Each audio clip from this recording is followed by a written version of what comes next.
2024 లేదా 25లో డిగ్రీ లేదా బీటెక్ చదివారా? సాఫ్ట్‌వేర్ జాబ్ కోసం ఎదురు చూస్తున్నారా? అయితే కోడ్ జ్ఞాన్ 100 డేస్ కోర్సులో చేరండి. జాబ్ సాధించండి.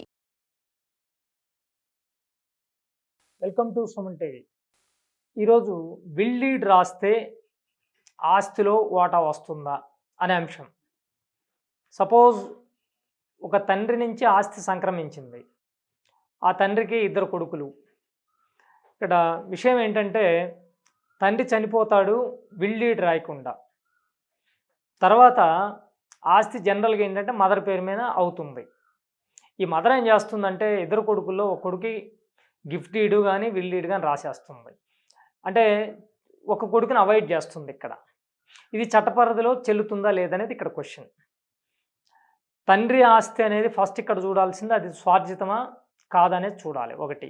ఒకవేళ తండ్రి సెల్ఫ్ ప్రాపర్టీ అనుకోండి, ఆయన లేరు కాబట్టి ఆ ప్రాపర్టీ తర్వాత సంక్రమించేదాన్ని మనం ఏమంటామంటే జాయింట్ ఫ్యామిలీ ప్రాపర్టీ అంటాం. ఎందుకంటే తండ్రి సంపాదించుకున్నాడు, ఆయన లేరు అక్కడ, ఆ తర్వాత భార్యకి పిల్లలకి చెందుతుంది అది. కాబట్టి ఈ ప్రాపర్టీని జాయింట్ ఫ్యామిలీ అంటాం. ఇప్పుడు సపోజ్ తల్లి ఏం చేస్తుందంటే ఎవరినో ఒకరిని అంటే వాళ్ళ మీద ప్రేమ లేకపోవడము, ఆస్తి నా పేరు మీద ఉంది కదా అని చెప్పేసి ఒక కొడుకు పేరు మీద రాసేస్తుంది. అది విల్ డీడ్ కానీ గిఫ్ట్ డీడ్ కానీ ఏదైనా రాసినప్పుడు ఇంకొక కొడుకు ఏం చేయాలి? ఇది ఎందుకంటే ఆ రకంగా రాస్తే చెల్లదు. అది 1/3 షేర్ అవ్వాల్సిందే. ఎందుకంటే 300 తలా ఒక వాటా రావాలి అందులో. ఒకవేళ ఆ విధంగా కూడా పక్షపాతంతో రాస్తే అది చెల్లదు. ఎందుకంటే అప్పుడు ఎవరికైతే అన్యాయం అవుతారో ఆ బాధితుడు అంటే అడిగే హక్కు ఉంది. అతనికి వాటా ఉంటుంది అందులో. ఒకవేళ వీళ్ళు గాని దాని వాటాను డినై చేస్తే అతనుకున్న హక్కు ఏందంటే కోర్టుకు పోయి తను పార్టీషన్ ఏసుకోవచ్చు దాని మీద.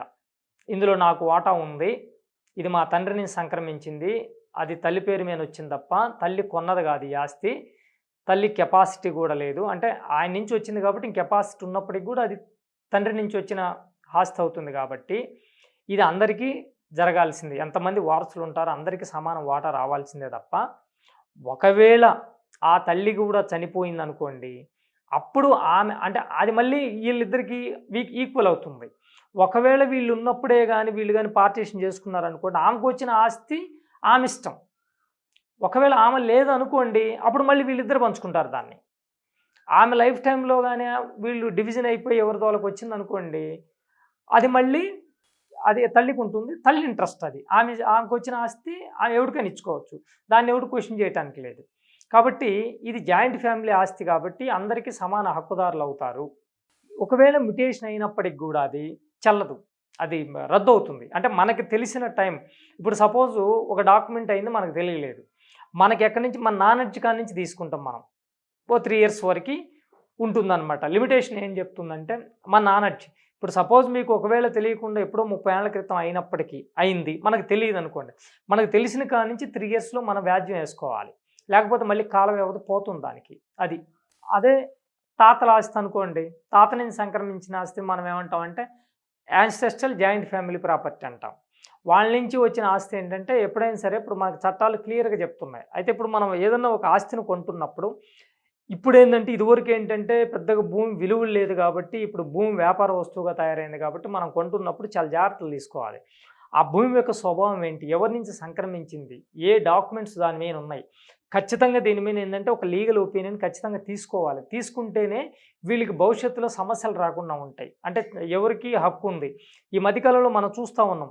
ఎప్పుడో 80లోనో 70లో కొన్నప్పటికి కూడా ఈరోజు డిస్ప్యూట్ క్రియేట్ అవుతున్నాయి. కారణం ఏంటంటే అప్పుడు తండ్రి కొడుకులు ఉండేవాళ్ళు. తండ్రి అమ్మేవాడు కొడుకులు అమ్మట్లేదు. అమ్మకపోయేసరికి ఇప్పుడు భూమి విలువలు పెరిగేసరికి కొడుకులకి న్యాచురల్‌గా ఏంటంటే చట్ట ప్రకారం అంటే వాళ్ళకేందో ఓకే.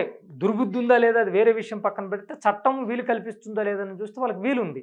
అంటే వాళ్ళేం చేస్తున్నారు 20 ఏళ్ళు పోయినా, 25 ఏళ్ళు పోయినా, 30 ఏళ్ళు పోయినప్పటికి కూడా వాళ్ళు మళ్ళీ క్లెయిమ్ చేస్తున్నారు. క్లెయిమ్ చేసిన తర్వాత ఏమవుతుందంటే కొన్నోళ్ళు 20 ఏళ్ల క్రితమైనా, 30 ఏళ్ల క్రితమైనా కొన్నోళ్ళు ఈరోజు బాధితులు అవుతున్నారంటే ఏంటంటే ఆ చట్ట పరిధిలో మనం ఖచ్చితంగా కొంటున్న భూమిని చట్ట పరిధిలో చూడాల్సిందే. లీగల్ ఒపీనియన్ తీసుకోవాల్సిందే. ఒక అడ్వకేట్‌ని కన్సల్ట్ చేయాలి కొనుక్కునేటప్పుడు. చేసుకుంటే వాళ్ళకి సమస్యలు లేకుండా ఉంటాయి. కేవలం ఏంటంటే మనం కొన్నాం గదా! మన పేరు మీద మ్యుటేషన్ అయిపోయింది గదా! మనం ఫుల్ ఫ్లెడ్జ్డ్ ఓనర్ అని కొంతమంది భ్రమల్లో ఉంటున్నారు. నువ్వు కొన్న డాక్యుమెంట్ రికార్డ్ మారినా, మొత్తం రెవెన్యూ రికార్డ్ అంతా మార్పిచ్చేసుకున్నా, నీకిప్పుడు ఉన్నటువంటి పాస్‌బుక్‌లు గాని, లేకపోతే ఇప్పుడు కొత్తగా ధరణి వచ్చినా, ఏమొచ్చినా సరే, నీ హక్కుని సంపూర్ణంగా నీకక్కడ క్రియేట్ జేయదు. నీ హక్కు ఎక్కడో ఒక లోపం ఉంది. కాబట్టి నువ్వు భూమిని కొంటున్నప్పుడు అన్ని విధాలుగా భూమి యొక్క స్వభావం చూసుకోవాలి, భూమి యొక్క రికార్డ్ చూసుకోవాలి, అదేవిధంగా వీళ్ళకున్నటువంటి లీగల్ ఎయిర్స్ ఎంతమందిని చూసుకోవాలి. ఇవన్నీ ప్రాపర్‌గా చూసుకొని కొంటే ఎటువంటి ఇబ్బందులు ఉండవు. లేకపోతే ఇబ్బందుల్లో పడ్డట్టే. ఎందుకంటే ఈరోజు భూమి కోట్లాది రూపాయలు పెరిగింది కాబట్టి భవిష్యత్తులో సమస్యలు రాకుండా ఉండాలంటే మీరు భూమిని అన్ని విధాలుగా అన్ని రికార్డులు పరిశీలించుకొని కొనుక్కోవడం మంచిది.